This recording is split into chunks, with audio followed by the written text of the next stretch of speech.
Hey guys, welcome back to the farm. Thanks for joining me. Today we are going to talk about, and I'm going to show you all the ways that you can use a whole chicken. So I had never cooked a whole chicken, used a whole chicken or anything until a few years ago. Colton and I decided that we were going to grow some meat birds, which we use Cornish cross. There's a huge debate. That's a totally different topic, video topic. But we decided to grow some meat birds, and I had never cooked a whole chicken before. I didn't know what to do with it. I had never cut into one. I didn't even do the Thanksgiving turkey. That was my mom's job. So I needed to learn what to do with it. And when I was selling them to people, I needed to justify the price because I charged $4 a pound for a chicken. And this chicken right here is actually 6.5 pounds. So that's $26 for one chicken. And people are used to a $5 chicken at Walmart or grocery store or whatever, the rotisserie chicken. So I had to justify a $20 to $30 chicken to people. And it's kind of amazing what you can do with a whole chicken. You can put it in casseroles, soup, chicken salad. I just made a bunch of chicken salad with a whole chicken. And I don't know if it's just our dark meat or all Cornish cross dark meat or whatever. I never liked dark meat, but our dark meat is almost like white meat. It is just good, and it's not dark or anything.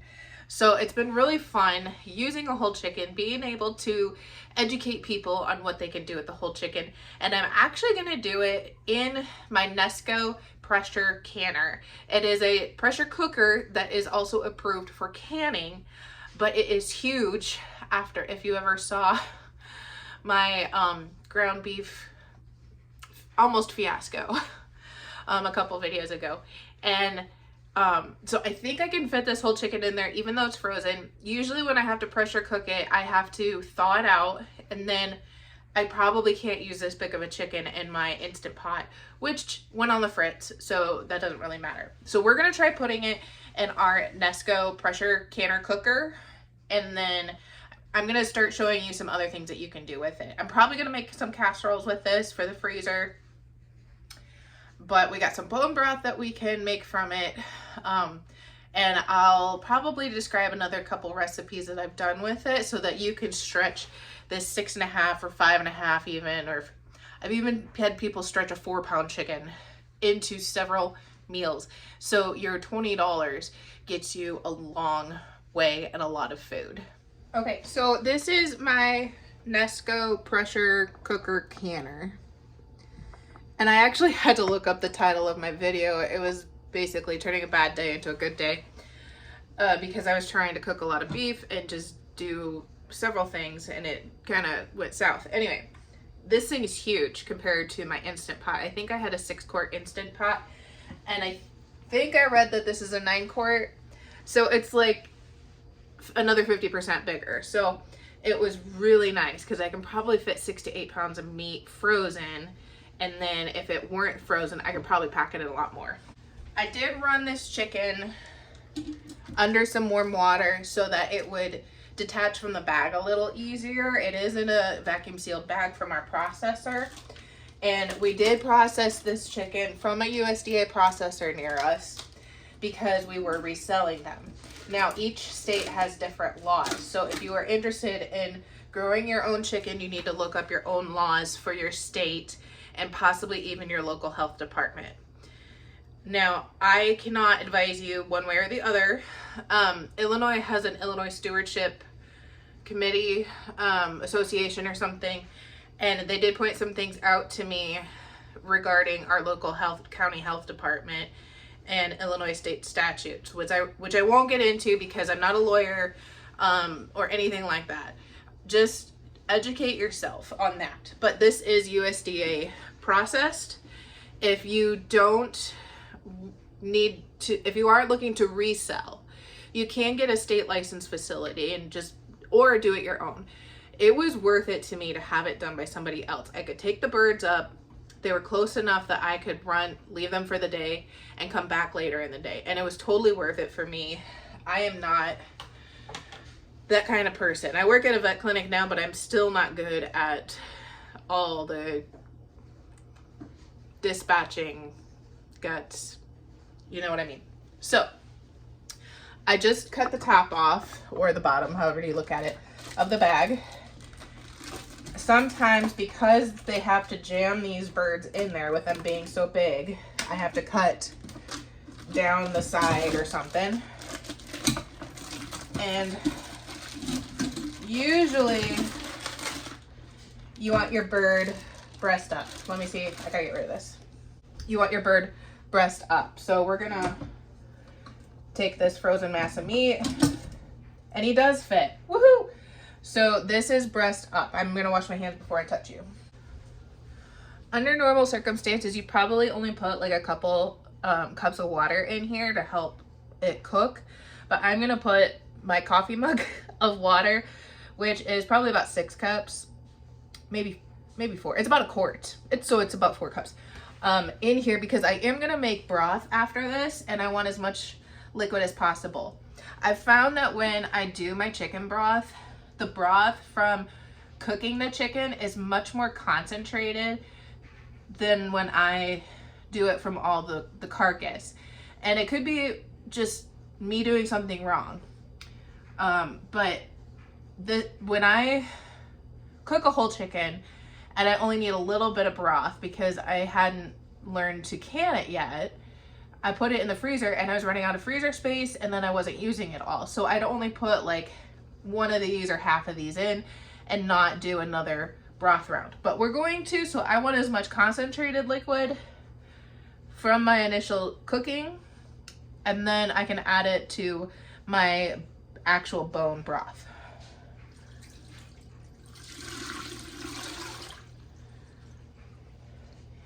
For seasonings, you can put whatever seasonings you want, especially if you have a certain dish in mind. Sometimes when I cook a whole chicken, I don't even put seasonings on it because I'm just gonna throw it in a casserole that already has seasonings, or I just don't feel like it at the time. When I did the chicken salad, and I didn't put any seasonings really with it, but I am gonna put some salt and pepper and garlic powder with this because I want it to be really flavorful, especially when I get to the broth part. I'm also not really going to measure. I'm just gonna put probably a good teaspoon to 2 teaspoons of salt. Probably about a teaspoon of pepper. And this has holes on the top. It wasn't like I dumped the whole thing in there. And then a couple teaspoons of garlic. If I had garlic cloves, I would probably douse it with them at this round because of the broth aspect, but I don't have any garlic with me, cloves, so this is what we're gonna deal with. Now, if you didn't see my other Nesco pressure canner video, there is a wobbler on here, and there's a different one if you're over, I think, 1,000 feet. I am under 1,000-foot altitude, so I just kept the one on it that it came with. But look at your altitude, read the directions. Also read the directions for any of this in case I'm off. But this is a frozen chicken, and I'm figuring about 10 minutes a pound. So I'm just gonna do 60 minutes. It's 6.6, but I think I'm gonna try 60 minutes, and hopefully that gets us there.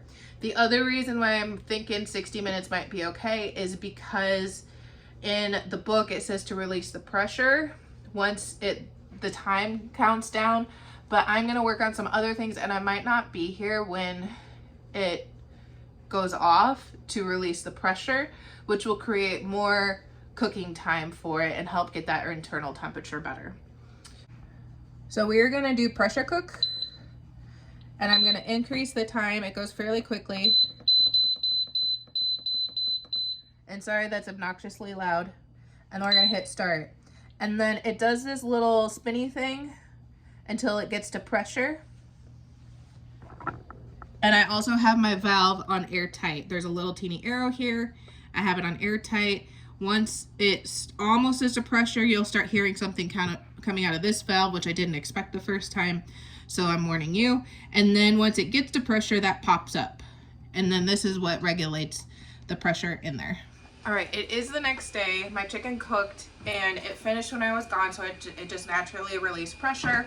I left it overnight to cool it, and then we're going to get into it, and I'm going to show you probably one reason or one fallback I have about our home raised chicken. So the lid on this, and I apologize if you hear a bunch of whirring, that's my robot vacuum. Best investment ever, by the way. So this is our pressure cooker. The lid does come off. I'm not very adept at it taking it off, but it does come off. There's still some condensation in there. And I just take a pair of tongs. I do have a 9x13 pan over here.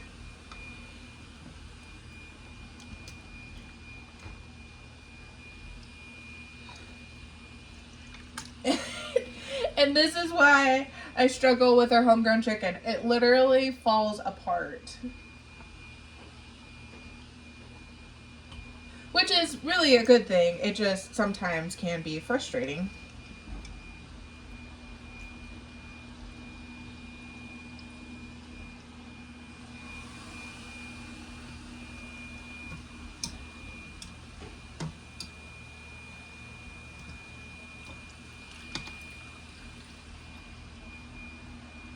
And I do let a lot of the juice run out because I don't want to have to worry about dumping it later.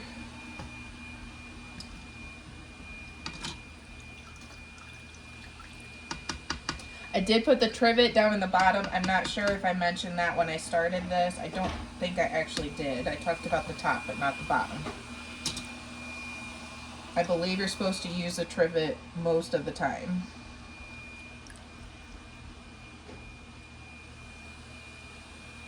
Okay, so there's our chicken. Here's our trivet, which I'm just going to set out for a moment. And nothing's hot. I just don't feel like getting greasy. I did decide to make one change in this process. I want to use this pressure cooker for something else, so I'm going to put our bones and the first part of the bone broth in a crock pot. It's the largest crock pot I have. No idea how big it is. Colton had it when we got married. Of course, he never used it. So it's just a larger crock pot that I have, and I'm gonna dump what's left in here into the crock pot.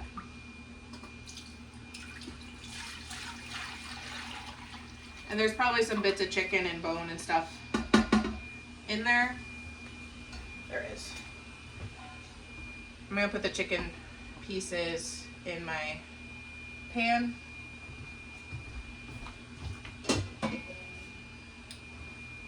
And I'm gonna start deboning this chicken.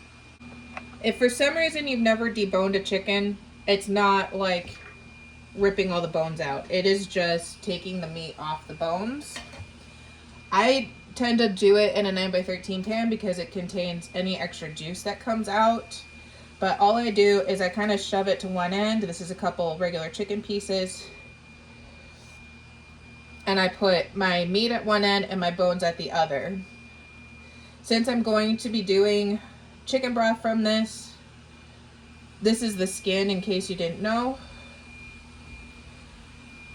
I am going to put my pieces, unless they're like super watery or something, back in my crock pot over here for my bone broth.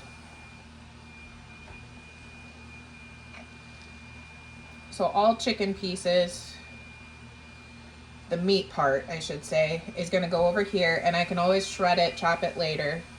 It tends to shred easier than chop. It kind of falls apart when you start cooking it anyway.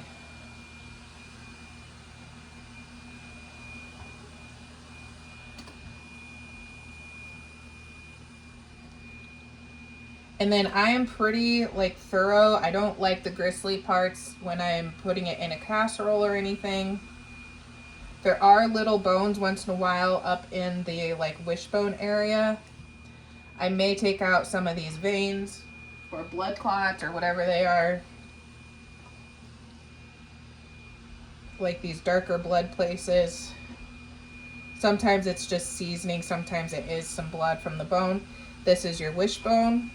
Some people like to make a wish and break it. I'm just gonna put it back in my stock pot or in my slow cooker for making my bone broth. This is the tenderloin. It's under the breast. And then this, sometimes I will flip over from the breast and find little chunks of meat in there. This is part of the wing actually, right under here.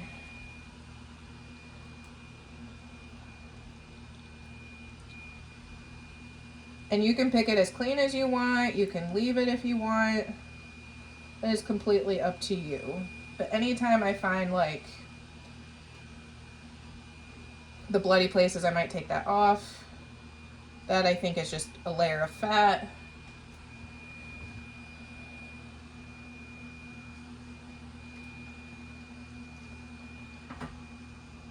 And this would be kind of like your trapezius,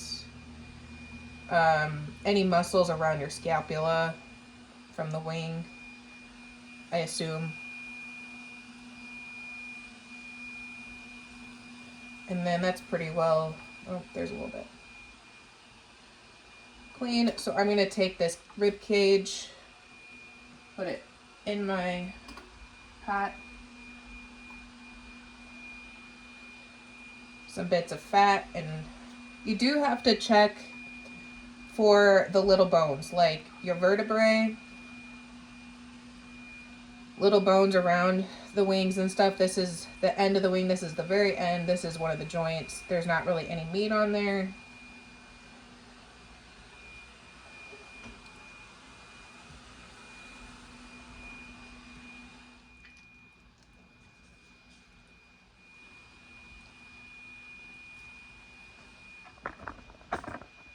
All right, so here's my chicken. Here's my carcass with the leftover broth from the initial cook. And I am going to fill this crock pot probably close. I mean, it's going to start boiling, but I'm probably going to fill it pretty close to the top. And I'm going to straight water. I already had a little bit of seasoning from cooking the chicken. Whatever I put this in is typically going to have more seasoning anyway. So here it's filled, and I'm going to go plug it in a different place in the house. We don't have a lot of outlets in the kitchen to begin with, but also I know that the kitchen is like on one circuit breaker, which is not good. But that nobody's rewired this house, and we haven't had the time or honestly finances to rewire an entire house. So I know where there's another breaker connection in our dining room, so I'm just gonna plug it in there. If you're in old houses like we are, that's something that you may want to consider when you're working on stuff like this. I never would have really thought about it growing up because our house was wired properly. It was wired for the 21st century. Mostly. Even now, the amperage requirements are increasing. But when you're in an old house, if I run anything on the power strip with our microwave and turn the microwave on, it shuts off the power strip. And I don't know if it would do that to the breaker, but I wouldn't be surprised because of how many other appliances are on the same circuit. So I don't want to risk frying my appliances by not plugging my crock pot around the corner. And that's probably a lesson for another day, but I want people to be aware of that. That's something that my mom never would have thought of because that's just not how our brain is wired. So I like to make a note of it to people. All right. So I do have a confession. I forgot that the crock pot was going with my broth, and it was probably about 40 hours later before I realized that I still had that going. So my broth really reduced down. Ellie's down here wanting to be famous. But I wanted to wrap this up. I am doing a recipe out of that chicken. I don't know that I'm gonna put all of it in here, so that 20. Come on. You want to see what I'm doing? Go stand up. That $20 chicken is now being stretched to at least 2, if not 3 casseroles. So the casserole itself, this particular one, has rice, broccoli, sour cream, milk, cream of chicken soup, which you can make your own from that broth if you don't want to buy it, and cheddar cheese. So I figure my $20 chicken, even if I only make 2 casseroles out of this, probably cost about $15 to $18, depending on the cheese, to make 2 casserole, or each per casserole. So 15 to 18 for 1 casserole, I should say. And that's not too bad to me anyway. I mean, it's not great. It's not my ideal amount per meal. You don't want your broccoli?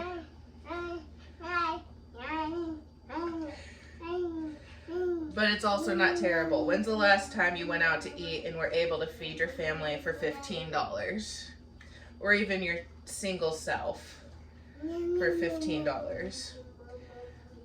And there's many, many other recipes you can do to stretch your one chicken. I do chicken pot pie. I do a chicken pot pie filling in a 9x13 pan and then put biscuits on top. Hey, no.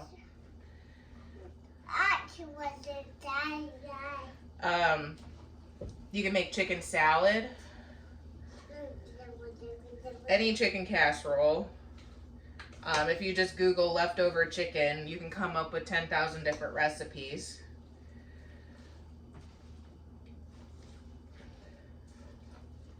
And you can make that chicken go a long ways. You can make chicken noodle soup,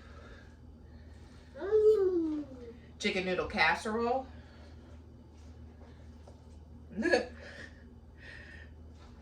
Feel kind of like Bubba Gump right now. Or, yeah, you know what I mean. Right now my giant 24-cup bowl is barely holding this mixture, and I don't even have the cheese in yet, so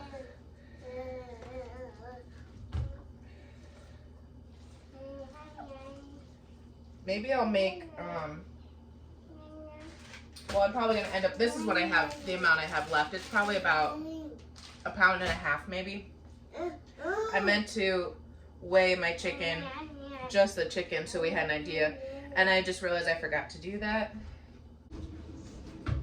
Alright guys, I just want to thank you for coming along today, or the last week or so. I'm probably going to do another chicken so I can get more broth, more chicken for the freezer that I can just pull out and put in a casserole of some sort. Like I said, chicken pot pie, chicken pot pie filling, but with biscuits on top. We're not huge chicken noodle soup, or Colton really isn't a huge soup person, so I tend to make it more like a chicken noodle casserole. I'm making the chicken, broccoli, rice, cheesy casserole for tonight, and then 1 for the freezer, maybe even 2 for the freezer, depending on how much I have. And then, and like I said, if you Google, you can find 1,000 different recipes to do with leftover chicken. And I just have really come to appreciate a whole chicken, not just growing it, but the way I can use it. The chicken broth itself is very nutritional. It's very good for your health, your gut health. There's all kinds of, people will drink bone broth, just straight bone broth on a daily basis to help their gut health. I thankfully have not had to do that yet anyway, but there's articles and research out there regarding that. And you can also just roast a chicken. I love roasting a chicken with some potatoes and carrots in the bottom. You season it, put it in the oven at 425, 450 for like a couple hours. And I thought I would char the daylights out of that chicken, and you don't. It turns out amazing. And then from the leftovers of that chicken and potatoes and carrots, I've made like a chicken dumpling casserole kind of thing from all the butter. Because you slather it with butter and seasonings, and then that just helps make your roux and everything for the rest of your casserole. So I really have come to appreciate and love cooking a whole chicken as long as I have the time to do it. If you're like me and you got to this point in the video and you're like, I don't have a week to deal with a whole chicken. You don't need a week. I just did for my life and my schedule. You can do it in stages like I did when you have time, or you can knock it all out in a couple days, especially with the time it takes for the broth to marinate, for lack of a better word. But anyway, thanks a lot for joining me. Consider liking, subscribing. It helps out our channel. I really appreciate it. Ellie really appreciates it, even though she doesn't realize it yet. And if you have any questions or suggestions, please leave them down below in the comment section, and I'll do my best to respond. Thanks, guys. Bye.